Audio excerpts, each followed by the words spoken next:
Right, I remember it because we're reminiscing. You're talking about the 1990s.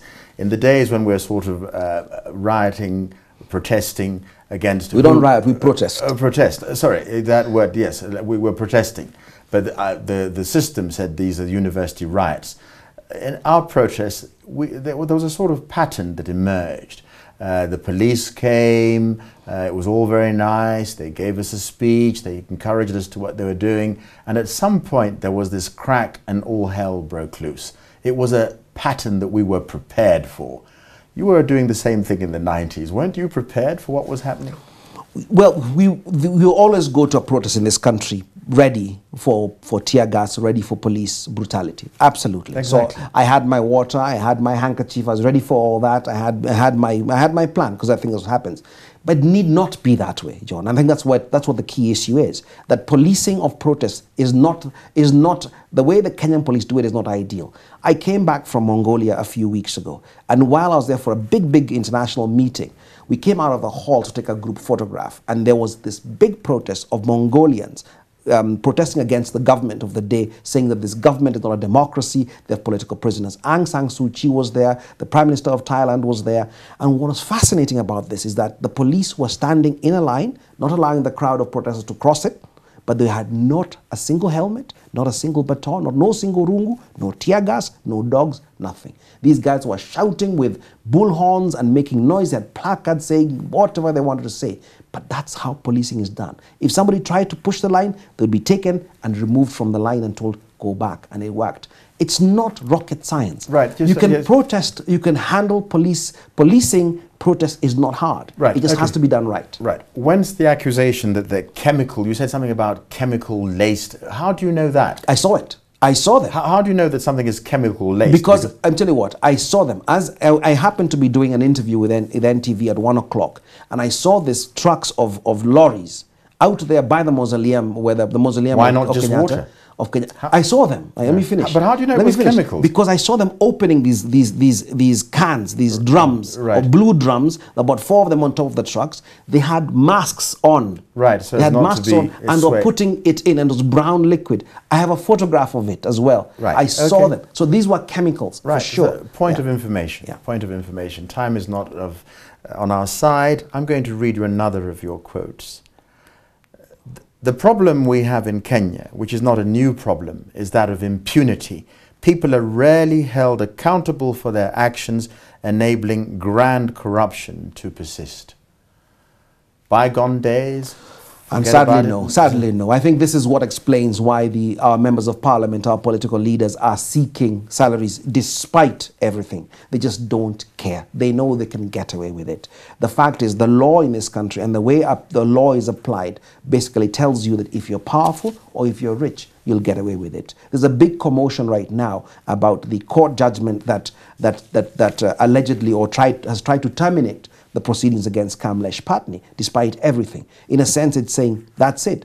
Golden bug is done, accept and move on. That kind of impunity spreads across the political class dramatically, and they feel they can do anything they want. That's what we have to try and stop. And that's the saddest thing about this country. The sadness or no, those who are for the ministerial, the parliamentary lobby are saying the parliamentarians went into the job expecting to be paid huge chums, millions of shillings like everybody else. Nobody told them beforehand that things had changed drastically. They just knew that there's this Sarah Sarem commission.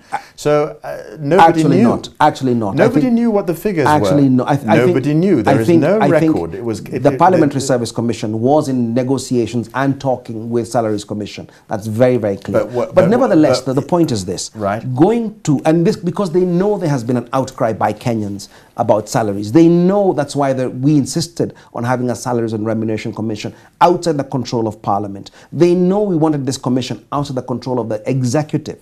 The reason for all that was the huge public demand for the reduction of these high salaries in the country. They knew that. Sorry, I will wait, but may I ask why civil society, why the Kenyan populace isn't taking some of the blame themselves for electing such leaders? That's a good. That's absolutely a good point, and I think that is absolutely a point we have to face ourselves. We've got to look ourselves in the eye and ask ourselves, why do we vote the way we do for these guys who we know will end up doing this? But I think sometimes Kenyans they're new faces. Some are new, some are old. There's a softening gender sensitivity. The Constitution. There's also a blanket condemnation of the success of our Constitution to date. You're saying it's all fancy words, but we don't see the manifestation of it. Because we went to the elections with this as the backdrop, our new Constitution, with its new dispensations. We refer invariably to the new dispensation. And you don't believe that? No, I think the dispensation could come. And I think the implementation of our Constitution is always the hardest thing. Now, I have said, and I'm happy to say this again, that one of the most difficult things is to implement a constitution, a new constitution that dramatically changes the structures of power and the way power operates, and asking the same people who have been used to that power to do the implementation. That's been very difficult. Now, what happens is that I think the IEBC especially sent a message to Kenyans that it is business as usual. They carried out an election which I think was marred, was less than perfect, made a lot of mistakes. They assured us, remember, 2 days before the election, they assured us very graphically that everything is in place, it will be perfect, electronic will work, BVR, return of results will be perfect. They knew it wasn't going to happen. So once you set us up in that form, and I still think very strongly the Supreme Court also played a role in this idea that business as usual. Their judgment is shallow, it's shoddily written, it's not serious in any way. I don't know what they were looking for, but that's not a judgment you expect of a court created under a new constitution. Nevertheless, the message that comes through, the political implication of all these failures, if you wish, of institutions created by the new constitution, is that people say, despite the new constitution, mambo ni yale yale, let's continue doing things as they are, because that's the nature of a game. And that's where the problem lies. So I think the pressure we're putting now in this country on parliamentarians as a first step to say, we will challenge you, we'll try and hold you accountable, we will try and stop you as much as we can from getting the salaries, is basically saying, we want to defend our constitution. We want us to implement it. We need this to work, and we need to come back as much as we can. That is what citizens need to do. In a sense, this protest is about saying, the structures of governance, the institutions of governance are failing us. It's really up to ourselves now to take that control and work to create the change that we all want. Right. May I take you back on your judgment on the Supreme Court judgment? Now, you're a lawyer yourself. Right. You're saying it was shoddily done. But for the Mwananchi, it seems to me that there were lots of pages in that judgment. It was long, so long, in fact, that it couldn't have been read initially. We're just so, let's summarize it. Everything, case dismissed, case dismissed. You'll read the full judgment later. What is there that's shoddy in a 100-page judgment? Well, 60% of that judgment is simply repeating what lawyers were saying in the court. That's it. 60% of that judgment. They make a number of grievous mistakes, I think. One is on the question of registration of voters. They go through the arguments presented and then basically decide that registration of voters shall be what IEBC says at any given time. So if IEBC says the registered voters in Bundalangi is 15,000 today, and you're going to vote 3 days, and then they say, actually now they're 18,000, that's what it's going to be.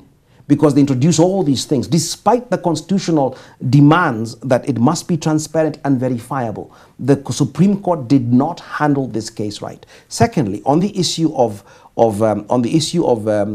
votes cast, which became an issue there as well, the Supreme Court relied on a minority decision of a court in Seychelles to say that all votes cast actually means valid votes cast.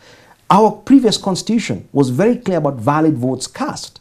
And then that was deliberately removed to say all votes cast. Secondly, they rely very much on two judgments, one from Nigeria and the other one from Uganda. Now, these countries are not the epitomes of free and fair elections, never have been, never will be. So you're wondering, how can this be, this new Supreme Court of ours, relying on judgments from countries that have absolutely no understanding of free and fair, transparent elections, and say, this is the standard we want to have. So that the number of things you can go through the judgment and say, these are weak links. The Supreme Court then says, for one of the most grievous and egregious mistakes they made was under Article 159 about substance over technicalities, and around when Odinga wanted to submit about some new evidence based upon the response of the IEBC. There's no structure, there's no procedure under the Constitution about how this is done. So what happens is that generally in civil cases, you put a petition in, the respondent replies, and then you look through that response and then reply to it in terms of showing out what's right and what's wrong. In this case, the Supreme Court says, actually, you've done your petition, the response has come in, sorry, no more, you can't respond to this, it's closed down. How? And then they say that, say that they're not, say because of time. Everybody had shortage of time. We had 7 days. I was part of the case by Gladwell Otieno. We had 7 days to do our petition and put it in there. We're not talking about results. We were not interested in 50% plus one. We were not looking at that. We're looking at the procedure within the Constitution. So we come in and say, this part of the Constitution was flouted. The IEBC gives us the results, or they give us the results on Thursday night. They could not download them until Friday, and we had to file the case on Saturday. Tell me how much time we had to do. So I would say to you that you've argued very eloquently in citing cases before now about our condition on this continent. I would say that being an activist is the source of a livelihood, perhaps strewn with tear gas from once in a while, but activism of the sort in which you engage is doomed to failure and to a certain death on this continent. John, if I thought this was a livelihood, if I was doing activism as a livelihood, I would be dead by now. I have got a pretty good education, I've got pretty good experience. This is not livelihood. This is something about belief. And let me say something. Senegal, where it was able to thwart Abdoulaye Wade because of activism. South Africa, with all the problems it's got, has moved to where it is because of activism.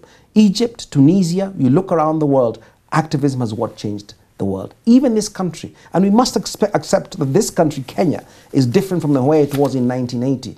Has gotten where it is because of activists. It's activists who are out there getting their skulls cracked to get us a new constitution. It's activists who have been showing up under the corruption issue. It's not just activism, not just the streets. It's also writing, it's also research, it's investigation, and so many other things. It's education, it's civic education and voter empowerment. There's a whole host of things that are activist. But I can tell you without a shadow of a doubt that the successes that are in this continent are because of activists. We're not finished. It may take a long haul. It may not be in our lifetimes, but it will happen. For sure can be, just as Africa got independence from colonial rule, Africa shall be free and be democratic and developed because of the belief and the courage and the vision of activists. Maina Kiai, thank you very much for coming on the JSA interview. Thank you very much.